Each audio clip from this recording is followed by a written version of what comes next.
Hello.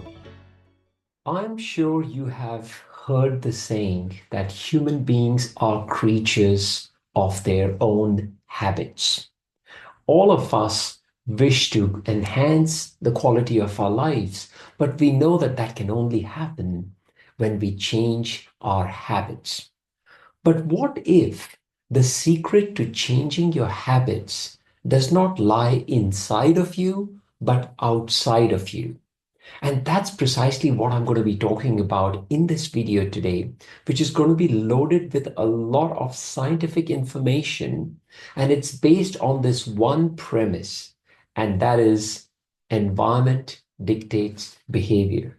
Please allow me to share my screen with you because that will allow me to actually elaborate on this point that I'm trying to create.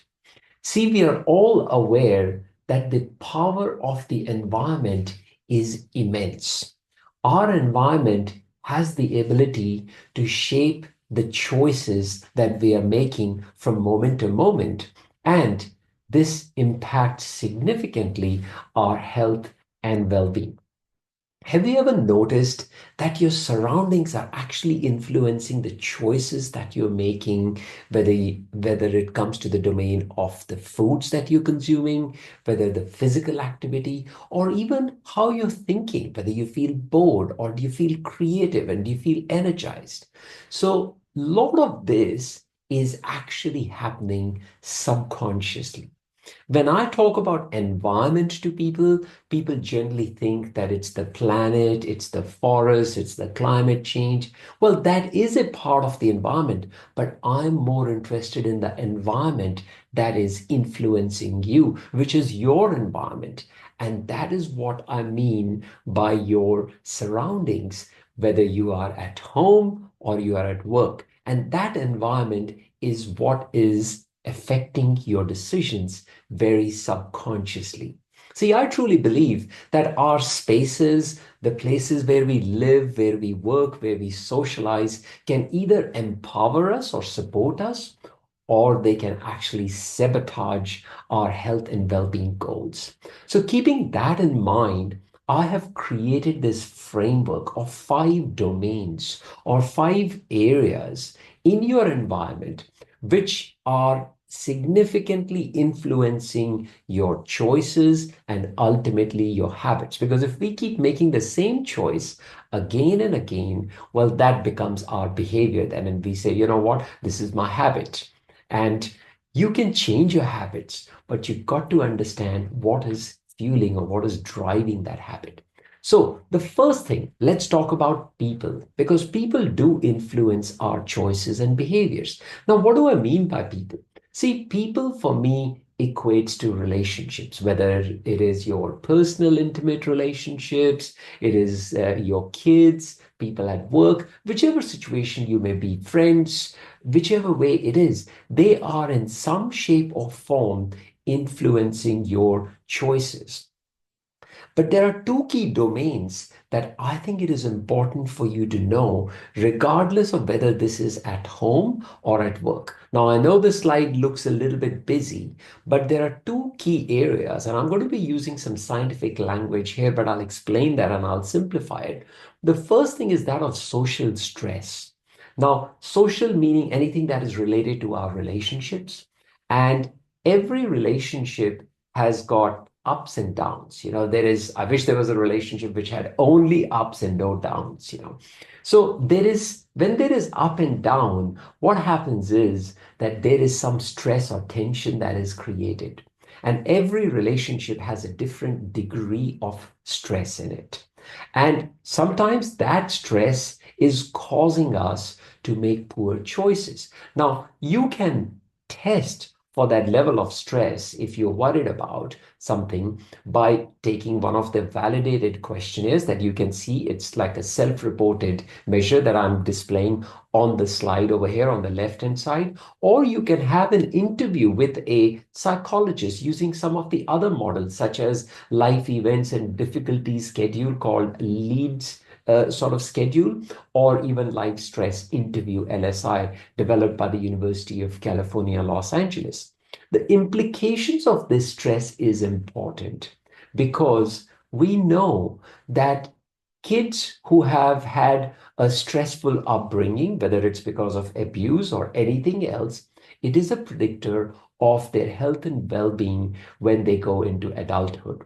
This not only, as you can see in this slide, as I'm showing in the highlighted area on the right-hand side, it shows the predictability of developing type 2 diabetes in adult women if they have been a victim of abuse in their childhood or adolescence. And it's not just about type 2 diabetes, it actually also impacts other medical outcomes as well for other conditions. So, this is important to recognize because the health issue that you may be experiencing now may be due to the social stress. And this can all be tackled, and I'll come to that in a moment. This can all be healed and it can all be rectified, but there is some work that is required. But as they say, if you don't even understand what the nature of the problem is, you will never be able to fix it. So that is the first kind of social stress which individuals experience due to relationships, either at home or at work. The second kind of challenge is that of loneliness. Now, this may sound very surprising because we, as human beings, are now connected on so many platforms like you name it, social media, Facebook, Instagram, Snapchat, TikTok, you name it, We're meant to be connected. But sadly, the level of loneliness in our society is increasing. There is a link between loneliness and obesity and increased BMI, which is same as obesity, because loneliness affects your eating patterns and your drive for physical activity. And these are studies that I've mentioned over here because I want to be clear what I'm presenting to you is not just my opinion. There are several studies that have been done in over 600,000 individuals, as you can see on the right side, and they are finding that loneliness and metabolic syndrome, which is basically a precursor of diabetes, high blood pressure, and all of that, is actually interlinked.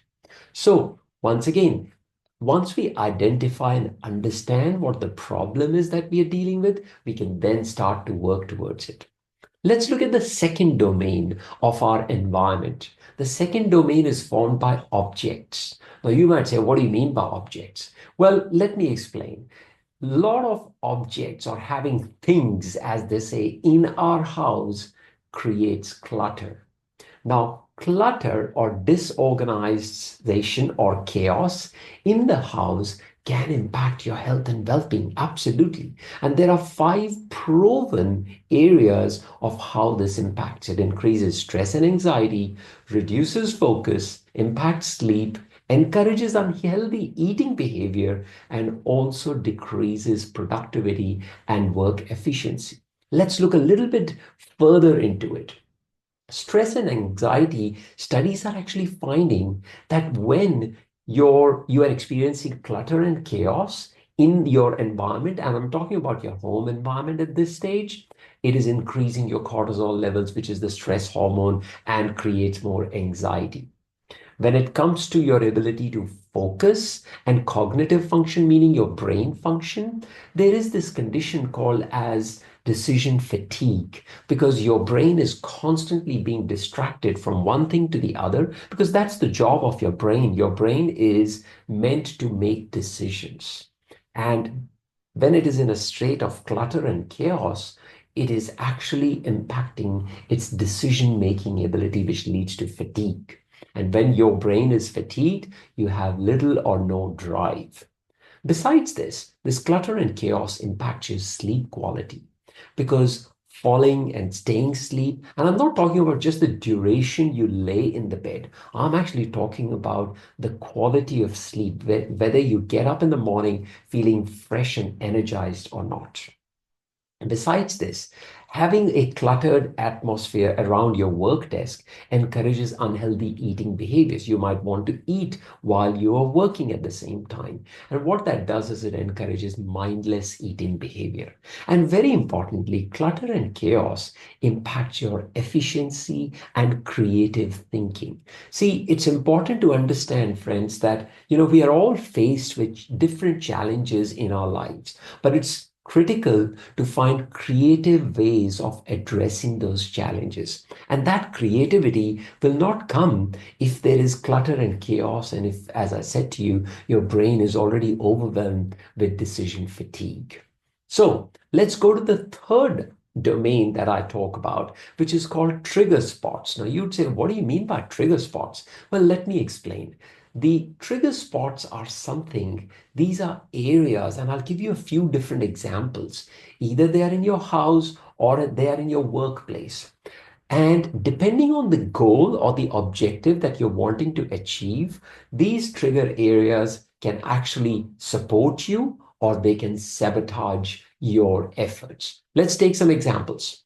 For example, if you're wanting to achieve some lasting weight loss, and you're wanting to kind of, be on this healthy sort of program, well, if your kitchen is loaded with processed snacks, sugary foods, and all of that, well, I can tell you, you're going to be struggling to achieve that long-term success because anytime your brain is feeling tired or anything, you'd be going to the pantry and picking up that packet of Tim Tams or cookies or whatever it may be.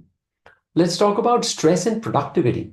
Now, if you are wanting to enhance your stress or manage your stress and actually enhance productivity, if your work desk is cluttered, it is going to create challenges for you. Your sleep hygiene. If your bedside table has got open books and if there's a lot of clutter and packaging of foods and wrappings and all that sort of thing, well, it's going to be impacting on, the ability for you to get a good, nice, calm sleep. If you want to start quitting alcohol or working on reducing your alcohol consumption, well, hanging around in the alcohol cabinet or the bar or the wine bar, whatever it may be, is going to increase your temptation to drink. Let's look at some other places. If you want to have mental health and productivity, you have to understand that there is a time and a space for social media scrolling. In fact, I've heard from many of my patients and colleagues and younger kids as well that social media, there is this term called as doom scrolling. That means you keep scrolling, you get sucked in, and you feel ultimately very deflated and disempowered after you have been scrolling on the app for a period of time. What about the area where you watch TV? Now, that enhances your chances of eating and watching TV at the same time. And sometimes, as they say, a Netflix binge, that is something, which can actually disempower you and actually impact your long-term health and well-being sort of goals. Importantly, also, is if you want to quit smoking, have a designated area, which used to be your non-smoking area. It used to be your smoking spot earlier, sorry.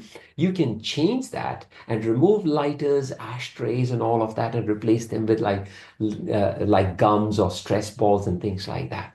And lastly, for those people who want to quit overeating or unhealthy eating, well, especially at workplaces where there are vending machines and all that, try and find out a place where you can hang out, which does not cause you or tempt you to go to that vending machine again.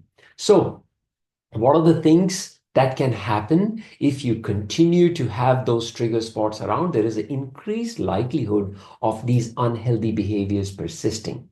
There is also a high stress and a decision fatigue, as I just explained to you. And this behavioral change that you're wanting to embrace and bring into your life will just be delayed. And you know what? Every time when you're met with failure again and again, guess what happens? It actually impacts your self-esteem. Then we come to our personal space. Now, personal space may seem like an extension of what we have just discussed, but let me tell you, all of us need a personal space in our house or wherever we sort of dwelling. In our dwelling. So what is important is your personal space should foster, calmness, reducing your stress levels, enhancing your focus, and improving sleep quality. So these are the three objectives of a personal space. However, if this personal space is chaotic, cluttered, as I just explained to you, it impacts your stress levels and anxiety. It also impacts your focus and productivity. And for me personally, that is my study area or my study desk. That is my place of creativity and focus. And the last and most important thing is it's also impacting your sleep quality. So the two places that I would call as your personal space would be your study and your bedroom. This is where you can create the environment. They are not shared spaces for most of the people, at least, anyways. And the last and most important that I say is the sensory space or the shared space. And this is where, if you understand what is the level of natural light that is there. What about indoor plants? Can you bring some nature indoors? The aroma using some natural essential oils or even soft sounds, just soft, gentle music. All these things impact your mood, your ability to think clearly, and also to manage your stress better. Yes, I seem to be repeating myself over here, but I've provided references over here, as you can see, which is critical to understand that all these different elements are actually impacting the moment by moment choices that you are making. So the question then becomes is, where are you going to start? Because I know that everybody can do better in managing their environment, regardless of whether you are a parent or you are an adolescent or a teenage kid who may be watching this video. I know that there are things that you can do. Here are some three options that I can provide you to give you a kickstart. All right.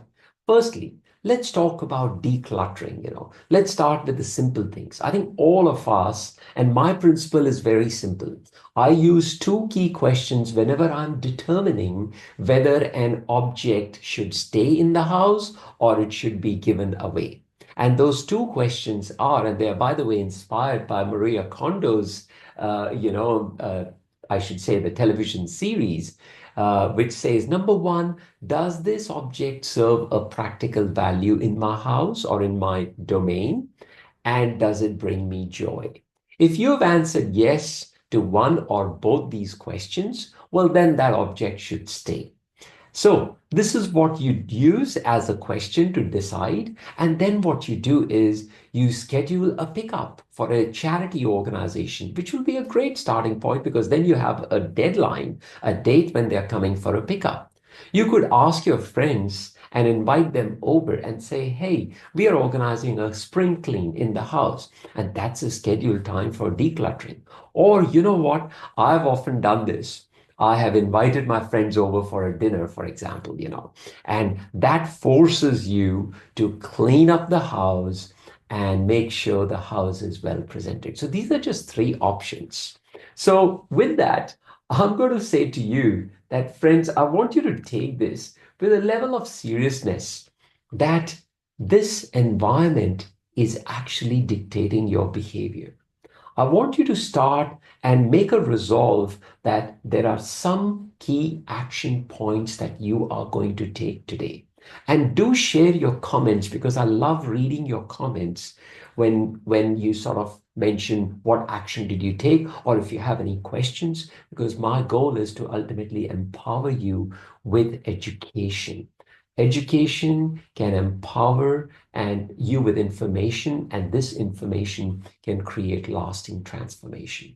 All right, stay safe, and I'll see you.